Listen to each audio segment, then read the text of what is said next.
agnostics, long-haired weirdos, short-haired weirdos, vandals, hooligans. The government, hug the government, love the government, hug the government, love the government, hug the government. Welcome to The Politics Guys, a place for bipartisan, rational, and civil debate on American politics and policy. I'm Michael Baranowski, a professor of political science at Northern Kentucky University. I'm joined today by Cleveland area attorney and Republican factotum Jay Carson. Hey, Jay.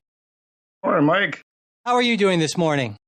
Well, I'll tell you, after, as we'll discuss later today, in light of some of these Supreme Court rulings, I am as jubilant as Thomas More high-fiving Thomas Becket in the afterlife. Wow. Well, that's a reference that a lot of people might be scratching their heads at, but I'm proud to say I actually our get listeners are very well read, and they will get it. There you go. Okay, and I'm actually doing, I think, okay today as well. You know, I recently unfollowed President Trump on Twitter, and I got to say that was one of the smarter things that I have done. You know, there was this.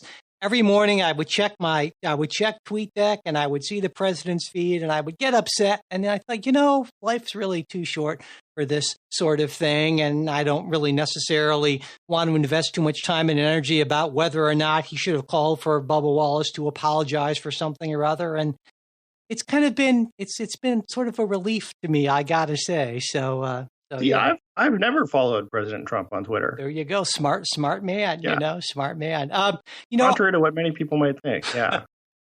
Yeah, I should also mention that this was supposed to be a Trey and Ken show, but Trey had a medical thing come up unexpectedly this week. And I'm happy to say that it got taken care of and he is now recovering and so forth. And I'm sure everyone will join me in wishing him getting a speedy and full, quick recovery. And just wanted to let you know, Trey, if you are listening, we're thinking about you, even if you're not listening, but get better soon. So.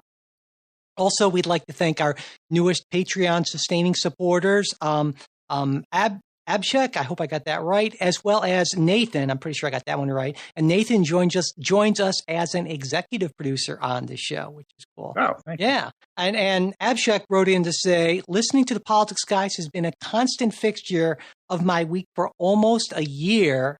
He says, I'm left-leaning, so it's nice to listen to things outside of the liberal bubble and hear well-reasoned arguments from my positions, too. I don't always agree with the things Jay says, me neither, but I was pretty surprised when I found myself agreeing with him more than I thought I would, which I'm sure he'll appreciate. And there Jay, you go. I do appreciate it. Absolutely. He says, keep up the great work. You guys, Kristen, Trey, Ken, and everyone else make this an amazing podcast to listen to. It's always great to hear things like that, especially, Jay, and I know you feel the same way, people who are saying they really appreciate getting views that are different from what they're maybe more naturally inclined to hearing and agreeing with. And occasionally maybe even being, if not persuaded, at least appreciating that other view.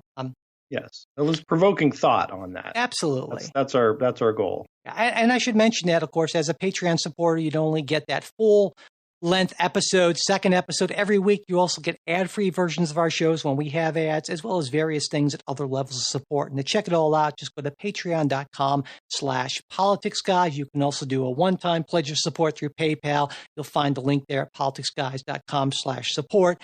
And also, if you like all of our bonus content, but you just don't have the ability to support us financially at this time, it's not a problem. Just send me an email, mike@politicsguys.com, and I will get you all set up with that. All right.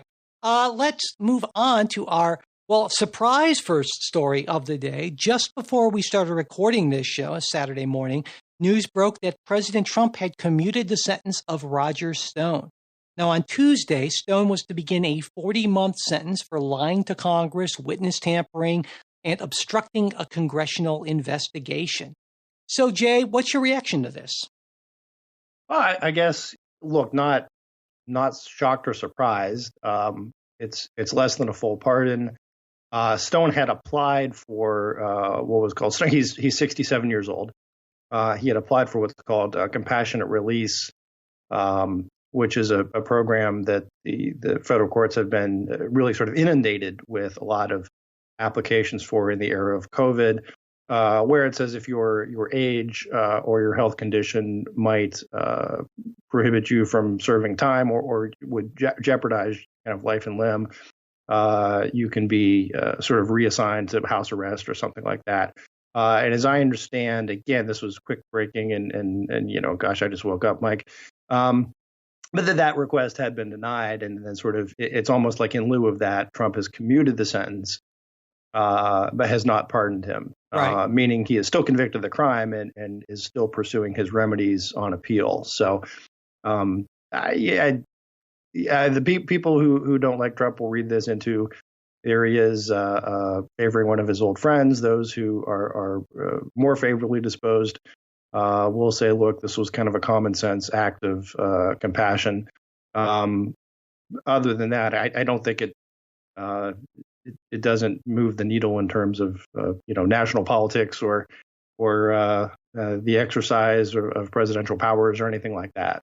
Yeah, I mean, I largely agree with that. There are people on the left. Adam Schiff was quoted saying a bunch of things about, I think, and a lot of folks on the left about rule of law and so forth. But actually, I mean, this is not technically or in any way really an abuse of the president's power, because that power, constitutionally is just all but absolute. He can't pardon himself, but pretty much, or commute his own sentence, right. But everyone else. So, and I don't agree with it. I don't think that the power should be used to let your friends off the hook. But on the other hand, if the president truly believes, as he really clearly seems to believe, that this entire investigation was illegitimate, then from that, it follows that he, of course, would grant relief to anyone who he felt was unjustly caught up in this. I mean, I should point out this is different from the Flynn case, because there's no allegations of FBI or prosecutorial misconduct or anything like that. And in fact, Roger Stone sort of reveled in his defiance. He's has a long history as kind of a dirty trickster kind of guy. He's the guy, Jay, who has that tattoo of Nixon, doesn't he, on his, I don't know, somewhere on his body, I think. I'm not that, I don't know him that well. I think he's just generally an interesting character. Sure. And I think President Trump likes that about him very much, his strong defense. And I feel like this is not an abuse of presidential power, because there's a pretty clearly within the president's right to do this. Though that said, I think that presidential power in this area should be constrained. But of course, the only way to do that would be with a constitutional amendment. I mean, I'd be for something like making pardons and commutations subject to an override by like 2/3 of Congress, like we do for vetoes, that kind of thing. Just to put members of Congress on record, and also to allow Congress to check what might be egregious presidential abuses of power. And so by your reaction, I guess you clearly do not like that idea. No, I don't. And it's basically just because, look, the presidential power to commute and to pardon, it is something that is very much a chief executive function, right? And it kind of derives from the old English sort of king's power to pardon, and it's something the founders sort of chose to keep as sort of an escape hatch to prevent sort of the when you have things like the unpopular rule of the vocal political mob sort of calling for someone's head. And I think it can be a very important part. And I think probably the best example of the correct good use of the power of pardoning or commuting sentences goes back to Gerald Ford, who, in an effort which essentially cost him his presidency, I think you can make that argument, obviously, pardoned Richard Nixon, and at the also same time pardoned people who had evaded the draft, in sort of a attempt to create a new national unity after Watergate and Vietnam. So I would prefer to keep that power residing in the president where it is. I think if you open up to Congress, then you do get into more of this politicizing justice. And Congress can still Congress can still certainly register its discontent, as I'm sure members are right now, saying this is ridiculous, this is terrible, and people can make their decisions next November. So Sure. Yeah, I think just generally speaking, I'm much more inclined to be in favor of measures that limit presidential power in ways that are short of not reelecting a president or impeaching him. And I think you're maybe a little less comfortable with any of those, introducing any kind of constraints, whether they're legislative or, constitutional changes, is my sense. Right. No, I mean, I guess sort of it's almost a weird thing of look, the founders chose to give the president limited power and limit the president's power in a whole bunch of areas. But in a couple places, they said we will give the president almost absolute power. Yep. On very limited circumstances. So I sort of respect that, and I think when the president exercises that power, he necessarily takes on a lot personally. That the whole political burden of that exercise is on the president, which is of course also one of the reasons why so often presidents don't commute. Or grant pardons till sort of the last couple days in office. Yeah. So I'm okay. The other thing, just on the merits, I'll just throw this out here. Roger Stone may be sort of a weird, creepy character. Oh yeah, no question. But also, I mean, there is a consideration where if someone came to you on the street and you didn't know that the accused was Roger Stone, and said, hey, do you think the president, in the era of COVID, do you think the president ought to commute a sentence of a 67-year-old man, nonviolent offender, unlikely to offend again, who would be put in the federal, who would be, based on his age, subject to higher risk from COVID, put it into the federal prison system? I don't think a whole lot of reasonable people would say, yeah, it doesn't make sense to use our limited prison resources to house someone who is a nonviolent, and again, not even nonviolent, but his crimes were procedural in nature. So I'm just throwing that out there for if you take the name Roger Stone out of the equation, does that change your view of the president's action? Yeah, I guess if I feel that the president's action were in any significant way motivated by compassion, that might change my view of it. But I have trouble accepting that premise. But yeah, that is, I agree. If I could accept that premise, that I would maybe be a lot more okay with it. So there we go. And of course, that because, as you mentioned, this is a commutation, this will be an ongoing thing, because I imagine that Roger Stone will work to try to clear his name, to get his conviction reversed. Though I don't know that he'll really be successful at that. I would expect, given the evidence against him, that might be an uphill battle. Well, given the just the nature of what is appealable, mm-hmm. Right? Okay. Yeah. I think that's the issue, right? So much of these are factual findings, and it's difficult to get a factual finding overturned on appeal.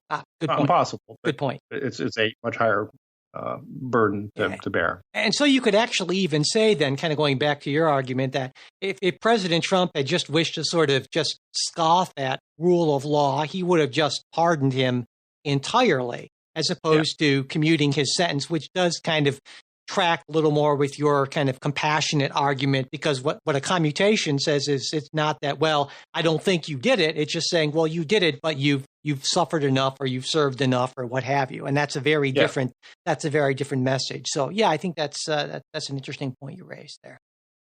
All right, well, let's move on to what I thought was going to be our first story of the day. It's kind of a two-parter, I guess, in a way. So this week, President Trump and Education Secretary Betsy DeVos, close personal friend of Jay Carson, no, not really, but anyway, made clear the administration's intent to pressure state and local governments to open schools for in-person education, despite significant increases in coronavirus cases in the majority of states that followed those easing of those stay-at-home restrictions. President Trump said, "We're very much going to put pressure on governors and everybody else to open the schools, to get them open." And the argument's basically that the social, psychological, educational costs of keeping many of the over 50 million school-age children at home, combined with that economic hardship faced by parents who have to balance employment and childcare, that all of that outweighs the harm from an increase in coronavirus cases that likely would be caused by widespread school reopenings. And the president has also said that reluctance to open schools is largely political, saying they think it's going to be good for them politically, so they keep the schools closed. No way. The president's also said that he disagrees with the CDC's guidance on school reopenings and closing, and that he and Secretary DeVos have threatened to withhold federal funding to schools that don't reopen.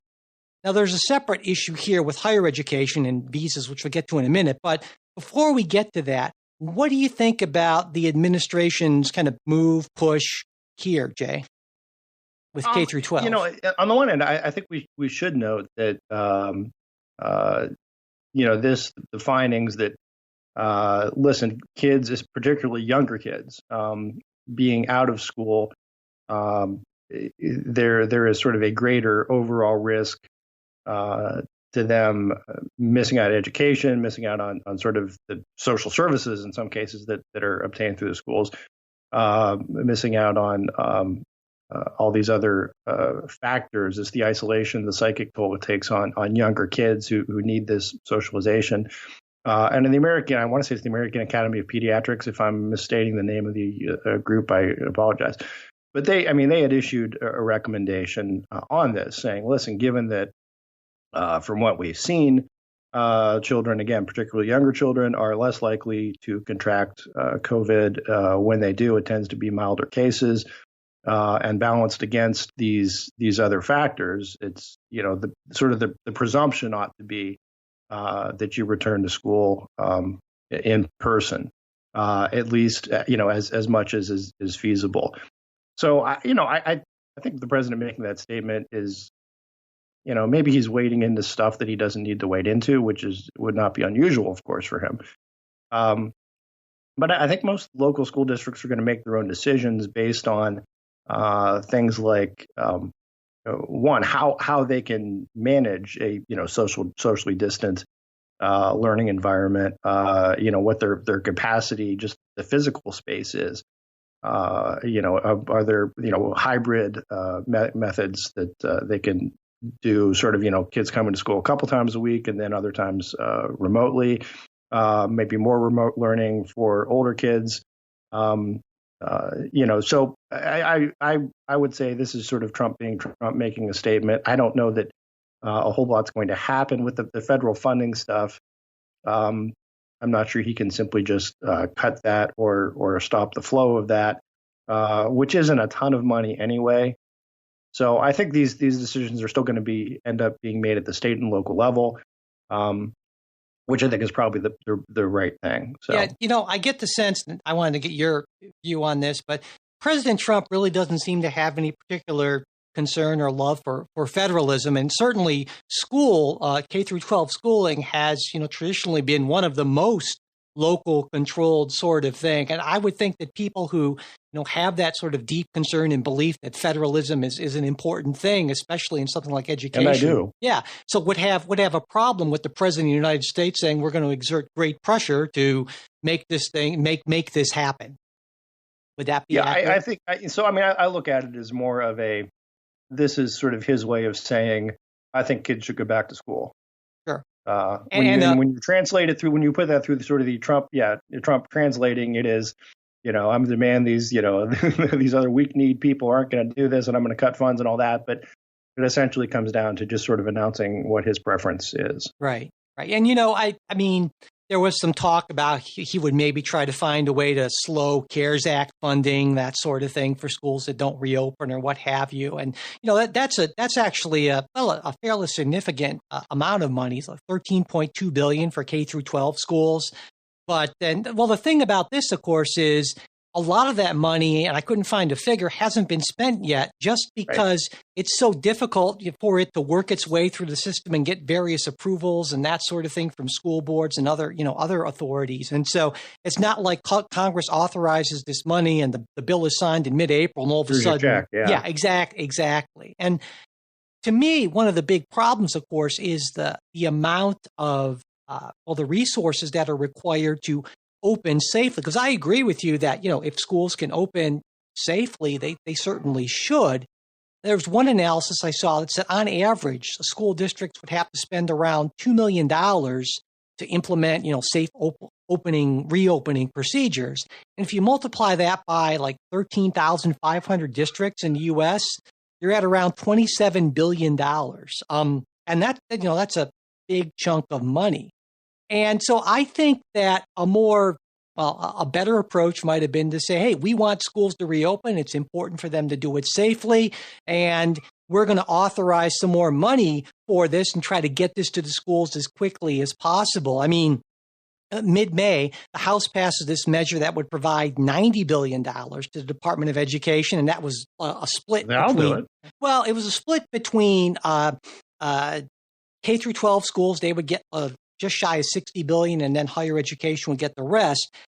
And I think that maybe you can say, well, that would be too much. At least conservatives might say that. But I think there's a compromise here, and it would have been. And I feel like, given the fact that President Trump doesn't seem to be much of a conservative and is fine with spending money, that he could have, done something and said, well, the school should reopen and they need a little bit more to reopen. And so I would encourage Congress to work together and put a package together. And, right. But of course, that's not really Donald Trump doesn't really seem to care a whole lot about policy per se. That's kind of messy sort of thing, but I'm not against it. Especially you mentioned that, kids don't contract it as much and as severely. And also there's some preliminary research that suggests that they might actually be a little less likely to spread it as well. And so I do think we need to balance these things, but ultimately I do believe it's a local issue, because in some areas, it might just not be advisable given the number of cases. Yeah. In some areas there's going to be outbreaks that. Yeah, if you're in Houston right now, you're thinking, well, I don't know. Situation. Exactly. In other areas, you may be able to reopen almost seamlessly, right? Yeah. I mean, if you live in a rural area, few outbreaks, you've got, you can space everybody out. I mean, that's with the typical rationale behind conservatives, that you leave these decisions to the local authorities. Yeah, absolutely. And here's the other piece of that has always been, because if you don't like it, the school board meeting's next Monday at the whatever, you can go and yell at them yourself. I mean, it's you don't have to hire a lobbyist, go to Washington, or have some connection with the president. You can run into your school board member at the grocery store and let them have it. So. That's sure. That just goes back to the idea that local government is more responsive.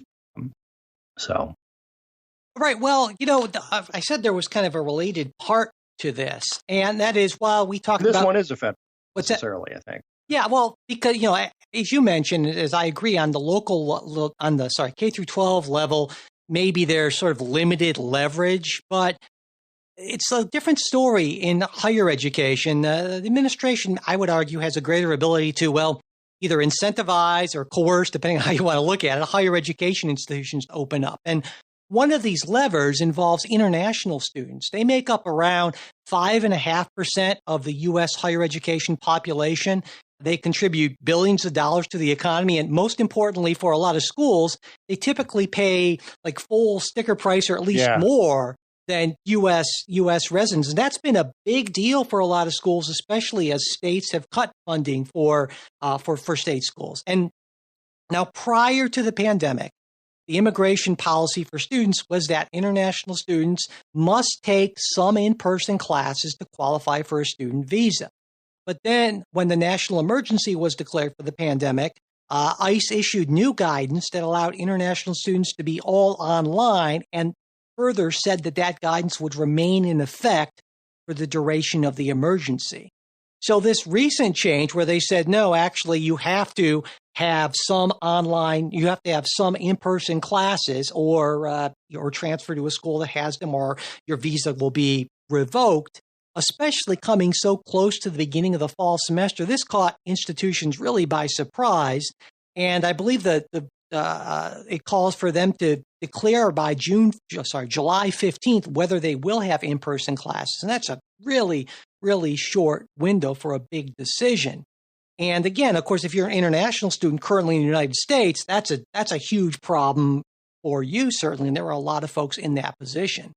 Now, Harvard, which announced earlier that it would have all online classes this year, and MIT, which is going to be almost all online, they've challenged this rule in court, arguing that it puts higher education institutions in what they call the untenable situation of either moving forward with their carefully calibrated, thoughtful, and difficult decisions to proceed with their curricula fully or largely online in the fall of 2020, or to attempt, with just weeks before classes resume, to provide in-person education despite the grave risk to public health and safety that such a change would entail. So that's where we're at right now. Jay, what do you think about this change in, it's not a rule, but a change in guidance from the Trump administration here? I'm largely sort of agnostic on this. I would agree that, look, international students are a great boon to our economy in terms of bringing talent here, educating talent here.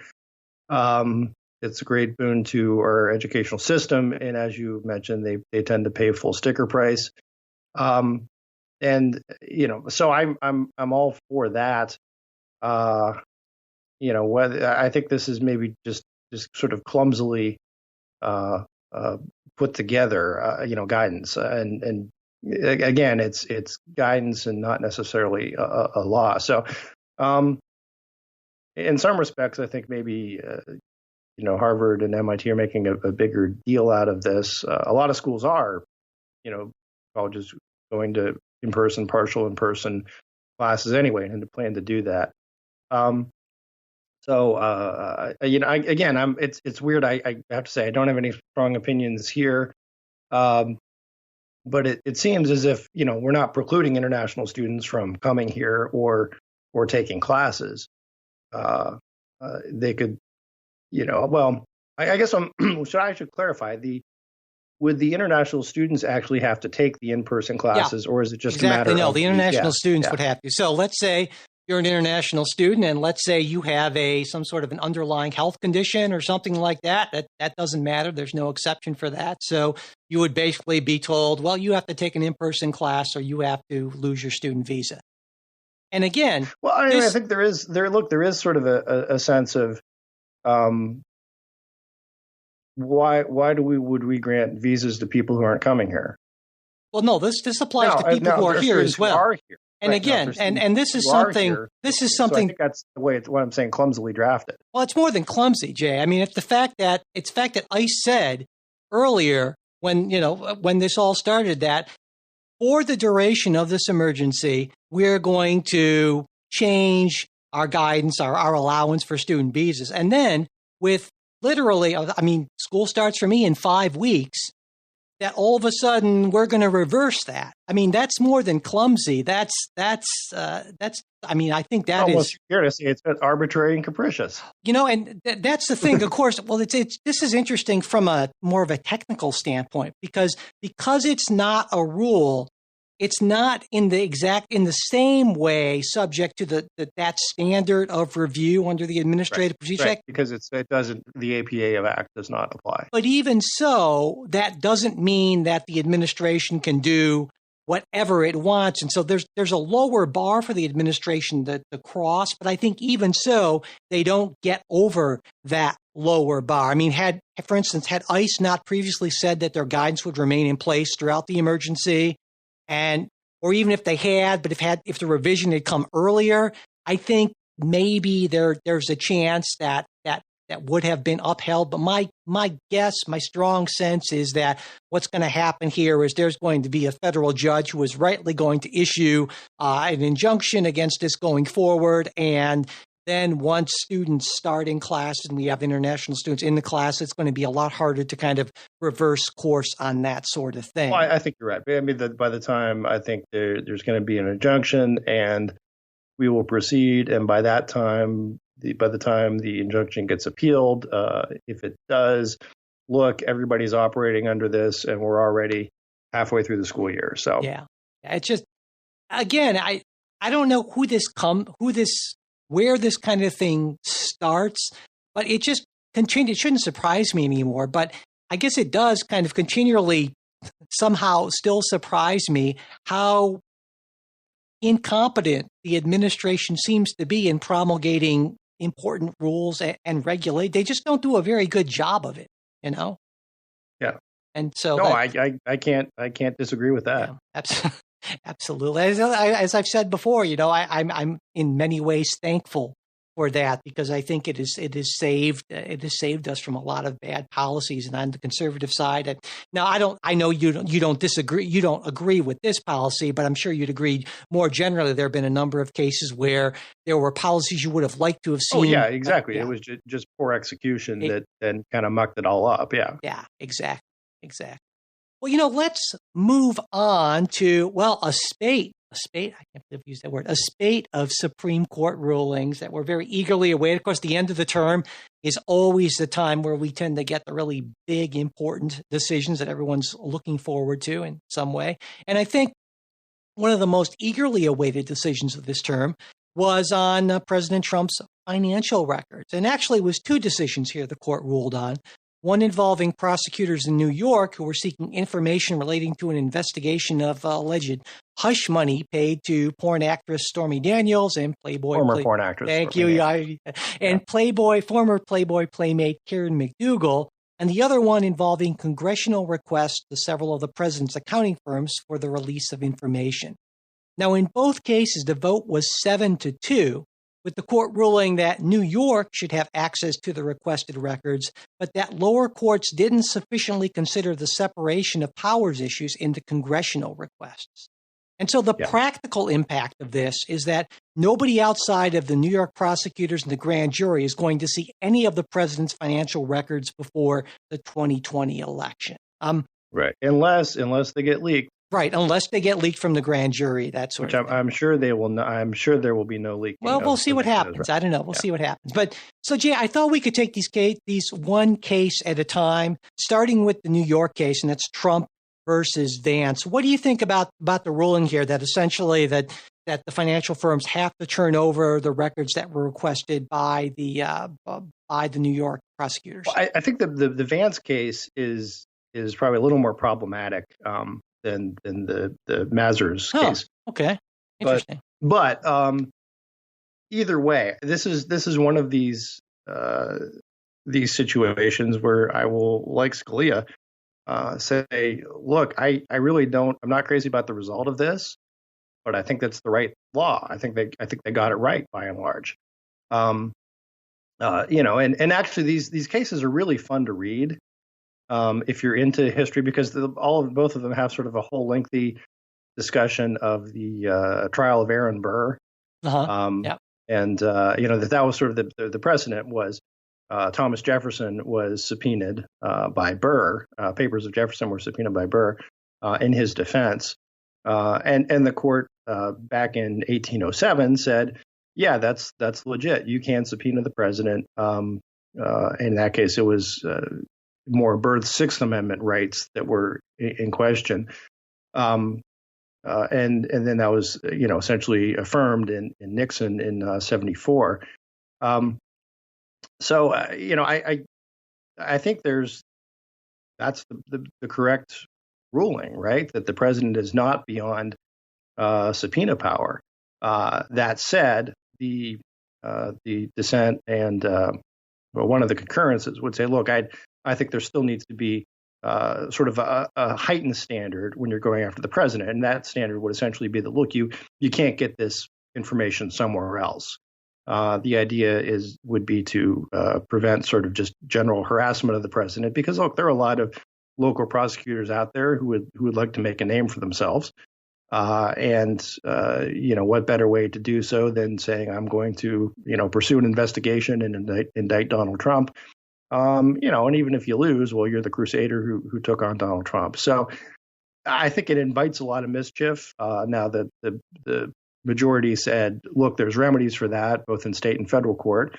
And they're right. So I think that's a matter of, there will be some mischief and there will be some working this through the lower courts.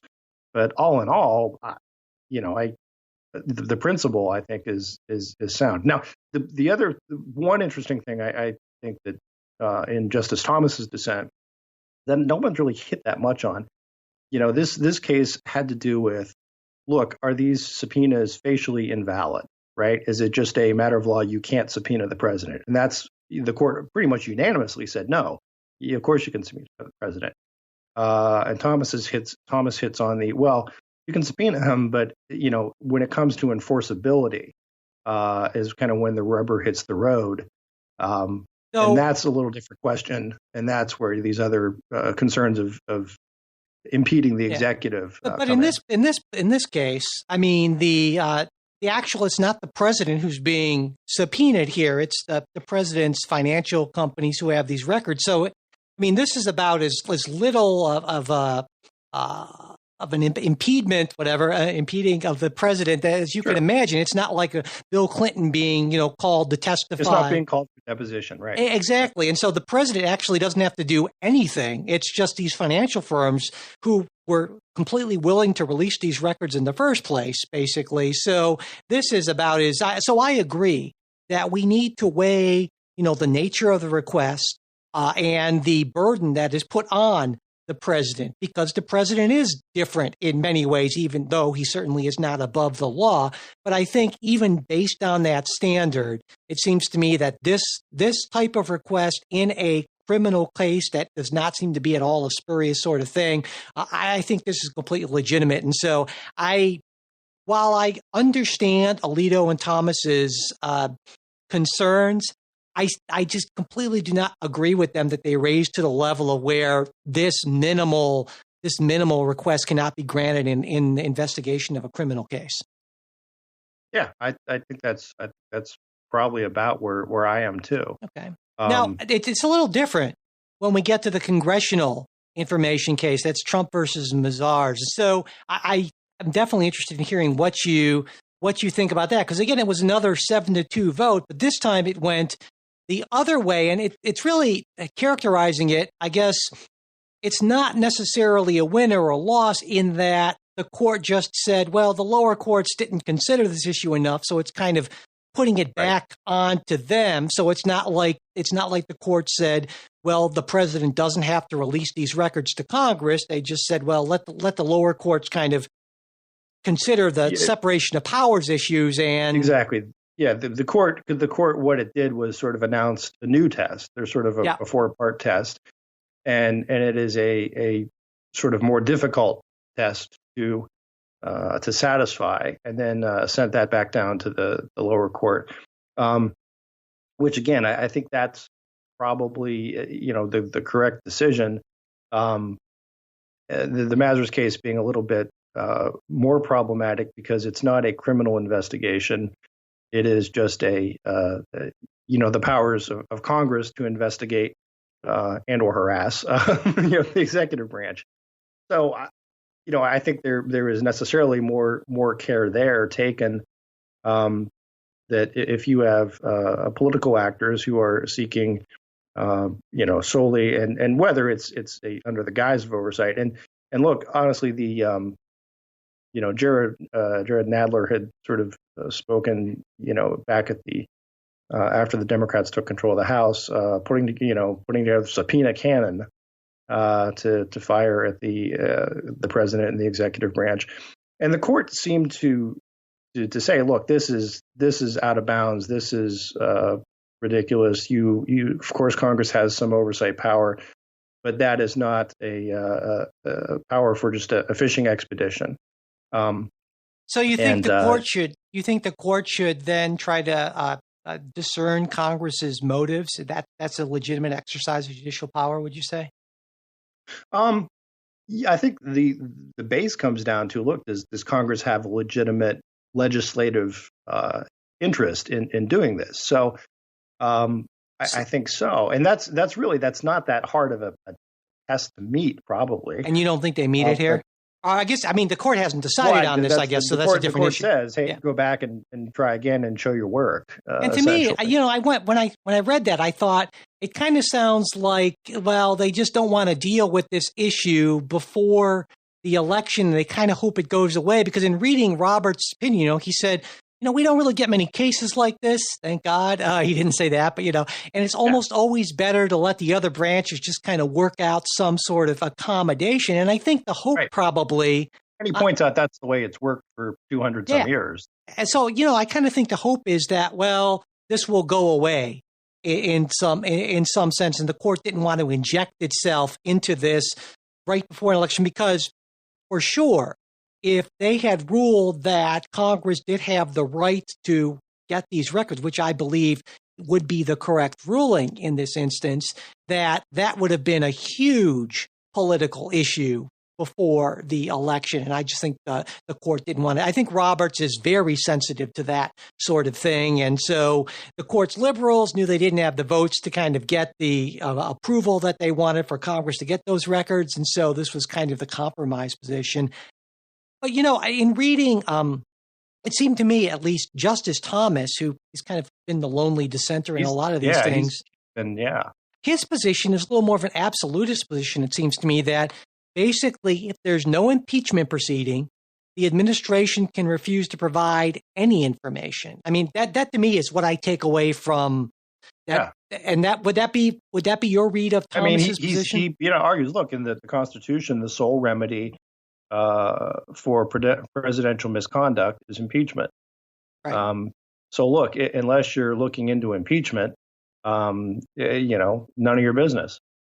So then if you would say that if Congress if Congress were doing this as part of an impeachment inquiry like they had before, then that would have been a legitimate and that would have been, perfectly fine. But outside of that, or I don't even know if you agree with Thomas's position, do you?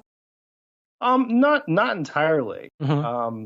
Because, again, you have to look at the specifics of the case. And again, this is, we're talking about lots and lots of subpoenas, and I think each of those subpoenas has to be sort of judged on its own merits. Right. Yeah, right? I agree with you there. Because I think, and that's sort of what the court said. And I think that's what some of the court's liberals recognized is if we have this unrestrained right of Congress to seek information from a president just on fishing expeditions, that's not going to go well for either party or the presidency as an institution. Yeah. Unless there are some guardrails as to what information that there has to be some connection to a legislative purpose, other than just like, hey, we're harassing the guy, and hey, we're gonna look at all his finances and maybe we find something. Sure. But would you also agree that the presumption from the court should be that Congress does have a legitimate purpose if they say they do, and sort of the burden of proof is on the person to demonstrate that there is not one? In other words, does Congress get the benefit of the doubt here? I don't know. I think that's going to be sort of up to these lower courts to. I should have pulled the opinion up in front of me before we started talking, but. See, to me, a part of judicial restraint, which I'm a big fan of, is right, that not going into motive. Well, yeah, just in general, trying to give the democratically elected branches the benefit of the doubt, whether it's the executive or Congress, and not, substituting your judgment for their judgment. So that's why I was asking that. Well, in a lot of ways, what Roberts does is sort of punt back to that, and he doesn't use the words political question, right? But sort of implies that look, you guys sort this out and take a look at the polls and see, President Trump, take a look at how much this hurts you not to give us information. Congress, take a look at how much people may think you're jerks for interfering with the office of the presidency. And you do that calculation and come up with some sort of a compromise, as we have for the past 200 years. Yeah. Yeah. Well, that seems harder than ever these days. Yeah. But yeah, absolutely. Well, like I said, there were a number of important Supreme Court cases, and one that I was practically itching to talk about is that the unanimous ruling that states have the right to fine or replace presidential electors who don't vote in accordance with the popular vote for president in their state. And in the opinion, which is written by Justice Kagan, she wrote, the state instructs its electors that they have no ground for reversing the vote of millions of its citizens. That direction accords with the Constitution, as well as with the trust of a nation that here we, the people, rule. So Kagan also made it clear that this doesn't mean that states can necessarily bind electors to a candidate who dies before the November election and the January meeting of the Electoral College, which actually has happened before. And so right now we're at is there are currently 32 states plus DC that require that electors vote for the winner of the popular vote in their state, but only 15 have provisions for fining or replacing electors who fail to do so. And so I don't know. I was surprised by this decision. I was surprised by the unanimity, and I was disappointed by the outcome. But Jay, what do you think about it before we get into my views on this? Hey, and if I'm agreeing with Elena Kagan, I'm not sure where we are, but no, I think that's the right decision, and even if it's, this, we wandered into in the last election and in this coming one, we've wandered into such bizarre territory that things that were in many cases never contemplated are now being contemplated. There was an effort by the Clinton campaign to influence electors, right? And Donald Trump is in bed with Russia and so forth, and that I think is concerning to our democracy. Because look, if you don't have to really campaign in all the states, and you can just campaign with those handful of electors, that essentially eliminates the vote of a lot of people. Also, I think a lot of these laws, particularly the movement, the discussion of, well, what if we make the president, compel our electors to follow the nationwide popular vote? That's problematic again, because it calls into question the legitimacy of elections, the participation of citizens in those elections. So I think it's good that, look, here's the rule, right? Here's the unanimous Supreme Court. All 9 of them have said, this is the rule. This is the way we're doing it. So whether you're crazy about that rule or not, it's important that we have the rule, and now it's plainly settled. Yeah, on that I completely agree. Though I think that they got it completely wrong. I certainly agree that there's this idea that we the people rule, and I'm all for that. But to me, when I go back to the text of the Constitution, it says that the electors shall vote. And so my question was, well, okay, what do we mean by vote? Well, unless you're in North Korea or something like that, a vote is a formal expression of choice. So choice is an inherent element of a vote. And so the framers were not stupid people. They understood language. And so if they had meant to bind electors, they would not have used the word vote. Maybe they could have used ratify or convey or something else. So, and it also kind of suggests that, well, the framers created this step, this part of this institution that is essentially superfluous. And so to me, it just defies logic. I'm not saying that it doesn't have a good practical effect, but to me, that's saying, well, we're going to put the pragmatic effects of this over what the actual intent of the framers was, and just the basic language of the 12th Amendment and the Article 1, Section 2, I think, or something like that, that talks about electors. And so the argument, now especially the argument that Kagan, that they all advance, saying that, well, electors don't do this very often, so that basically means that the framers must not have intended them to be free agents. I think, no, that doesn't logically follow in any way. And so I just think that they wanted a unanimous outcome, and that was the one that they could get to, and they just conveniently ignored both the text and the intent of the framers. And so maybe that's judicial activism for a good cause. I don't know, but I think it was absolutely the wrong decision. But would you? I mean, if you adopted the idea that only the electors vote, doesn't that make all of the 280 million people who are voting for the president, doesn't it make that superfluous? Well, no, it doesn't, because the electors are chosen by the parties, and they are chosen with the understanding that they will be people who will be very likely to follow the popular vote, which they have been, in fact, right? Because this has Right. not, as Kagan points out, this is generally not but an under issue. your rationale, you wouldn't need a popular vote. No, you wouldn't. You're right. They could just choose I don't see anything. I mean, off the top of my head, no. But There you that have to it. me, Mike will deny you your right to vote for president. But to me, that is a defect of the Constitution, and you don't change defects in the Constitution by interpreting them away. Just like you would say that there is no right to privacy or right to abortion in the Constitution, and say, well, you can't just create one out of whole cloth. You can't ignore what the Constitution says. You can't ignore the intent of the framers because it's more convenient to do that. I mean, I don't see how this is any different. Look, you make a good point. I'm not saying that if you're a strict constructionalist, originalist sort of view, but I don't know that again, I don't know that originalist view holds up entirely, because I believe that there was at the founding, right? There were popular votes held. Now, again, that was of course limited to typically white male landowners, but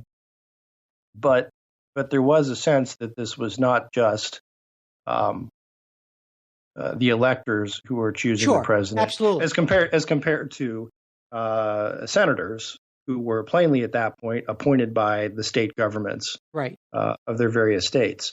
So I think you can look at that dynamic too, right? If the founders had meant the president just to be sort of chosen, elected, appointed by these electors, they could have made that as clear as they did with the Senate at the time. That wasn't, I mean, and so if that were the case, if a state just decided bizarrely to say that, no, we're not going to have a popular vote for president, and I don't even know, again, I'd have to, I think you just kind of brought this up offhand, but I think that would be a lot harder to justify because of, looking at the intent of the framers and practice at that point and so forth. But that's certainly a different issue. I guess the only way I can see this being a reasonable argument, and I still don't think it's quite good enough, is the 10th Amendment argument that they made, basically saying that, the Constitution is silent on whether or not electors can be bound. So therefore, since it doesn't prohibit it, states have the right to do so. But again, there's that, I get stuck, Jay, on that what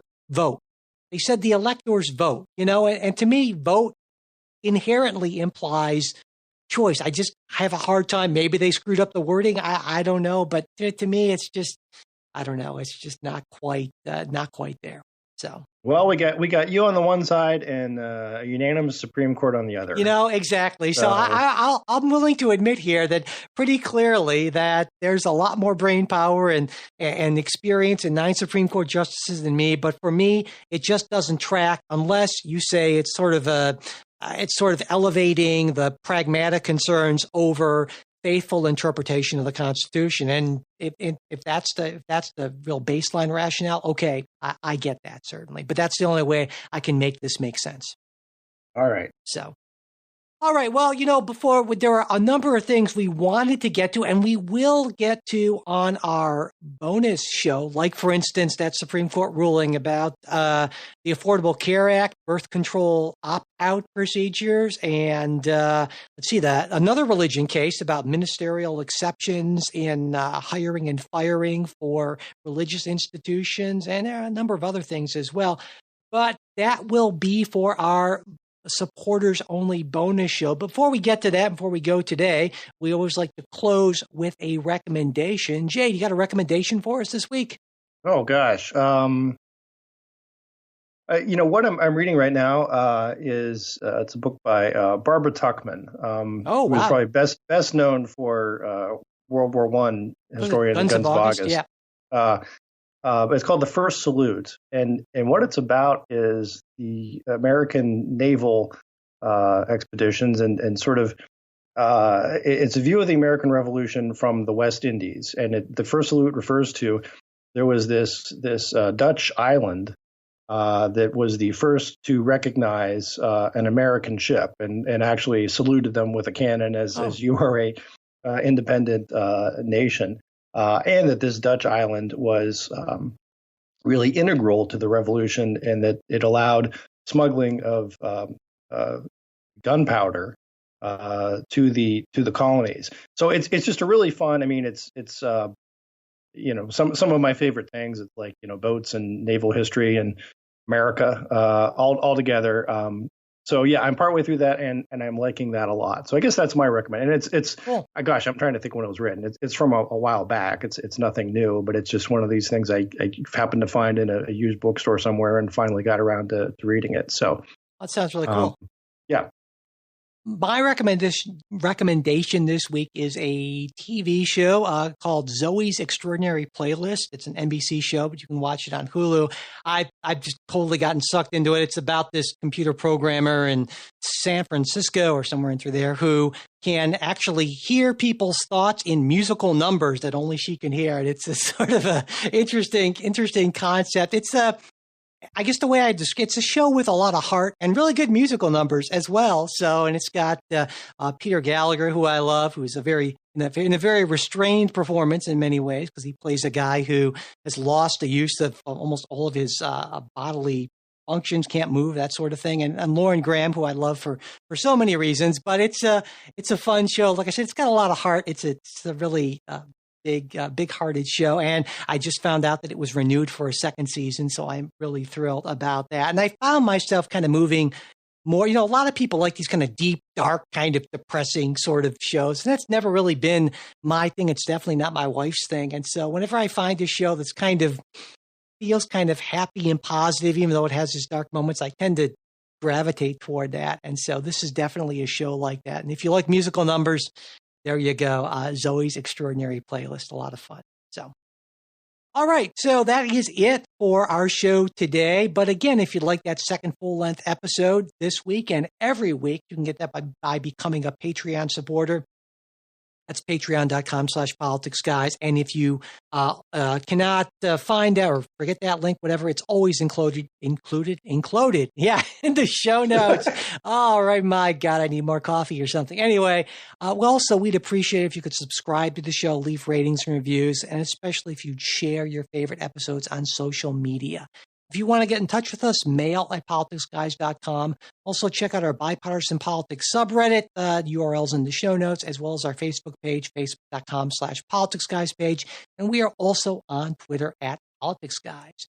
The executive producers of Politics Guys are Bruce Johnson, Wilmer Moreno, Andra Masker, Daniel Toe, Chris Wilkerson, and Nathan Sosnowski. Today's show was produced by Michael Baranowski. That's me. We'll be back with a new show next week. We hope you'll join us.